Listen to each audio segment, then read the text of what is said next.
Afternoon, everyone. This is me again, your coach, Jed, your dance fitness coach, and your freelance fitness instructor. So, God's love, I'm okay now. So, in past days, as I said, as I mentioned sa mga previous videos ko, or this previous video ko, medyo nag-struggle tayo. Nagkaroon tayo ng sakit. So, struggling in headache and fever for at least a day lang naman. So ngayon, we're going back stronger. So as we go back, and still I'm here now. Again, I'm still here at Max Burn Elite Fitness Gym. So let's talk about some random topic. So it's always about fitness, point of view as a coach. So, let's talk about approach ng mga coaches pagdating sa mga trainings and mga programs ng mga kliyente doing their workouts. So, we have two kinds of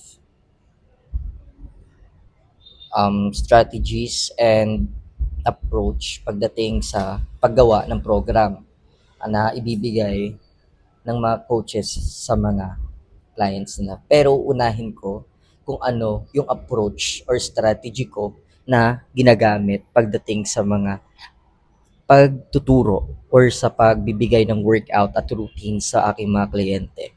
So as a coach, I'm giving a single muscle target in a session, from the word itself, single muscle.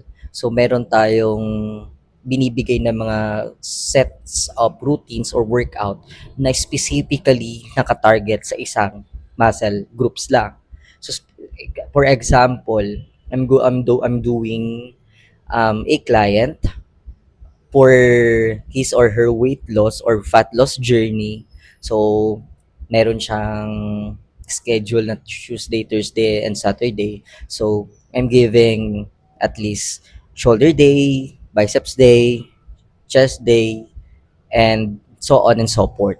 So, targeted the whole different anatomically sets of muscles na meron tayo.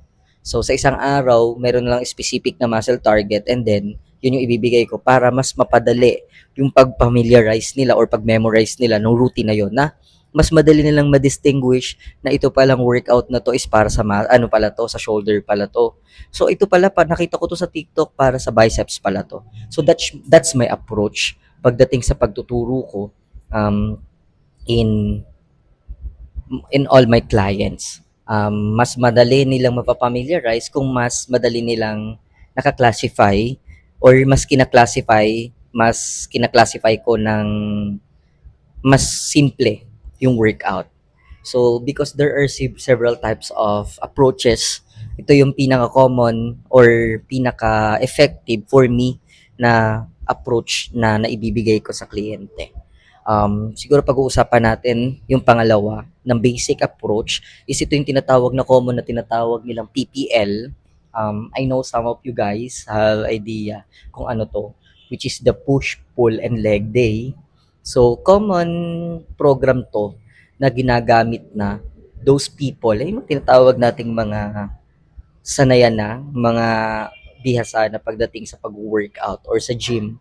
Very familiar na inside the gym, talagang ilang taon na rin, because push, pull, and leg or leg day or PPL, um, there are sets of workouts na magkakaiba ng muscle target. Pero isa lang yung movements and stretches. So, pagpalagay na natin in a day, in this today, you are in a push day. So all your workout is yung mga routines na lahat is pa-push. Ano yung anong example? Chest press, shoulder press, yung mga ganyan. Second naman is kunwari tomorrow naka-schedule na for full day, lahat ng workout is lahat ng movements is pulling. For example, tricep extension, it's a pull, and so yun, there are push, pull. So those exercises, commonly, ang target niya or ang movement niya is the same but different, different kinds of workouts, different target of muscle. So, some people nagkakaroon ng confusion pagdating dito na kunwari ito kagad yung natutunan or ito kagad kunwari because of the social media, common na common kasi ito sa mga gymmers, which is common na laging, oh, PPL ang ano, ang program ko, ganito, ganyan, ganyan, ganyan, push pull legs ako. So, some client na nag-start without proper guidance of coaches, syempre, because of influence, oh, ito bro, ito gawin mo, mag-PPL ka na lang. So, explain ng ni brother or ng barkada. But, that is a, very technical. If you push-pull legs day, push-pull legs or PPL workouts, is very technical. You need to know first the basics. You need to know or familiar all the basic, the proper form, the proper exercises, what is the nature of that workout, of that certain workout na nakapaloob doon sa PPL na yon, which is masyado na siyang malawak. Kaya, importante as a client na nag-start to their fitness workout or journey or fitness era na kailangan munang magsimula in their familiarization, mag-adapt muna and ma-familiarize muna kung ano yung mga basic pagdating sa mga workout na to. Kasi importante yon. That's the number one important thing. So, yun. So, that's the two major or basic approach ng mga coaches pagdating sa mga nag-workout. Coach, um, I thought you said PPL is dun sa mga gymmer ng dati nang nakakapag-workout o talagang marurunong na. But bakit kasama siya sa basic na approach or science, basic strategies ng coaches? So there are people na kahit gaano na sila kakagaling, importante or mas okay pa rin sa kanila na with the guidance of their coaches. Again, coaches and client, it's important to build a rapport. So, minsan nakaka-build ng malalim na samahan ang coach and din ang kliyente. Kahit gaano nakagaling ang kliyente, patuloy pa rin yung serbisyong hinihingi niya sa coach. So, yun, syempre, doon nababaguhin ng coach or doon niya na ibibigay itong program na to, na which is very familiar na si kliyente, and mag-change ka na ng different variation or i-improve mo na lang ibang workout, but you are using that approach. So, again, first is the single muscle or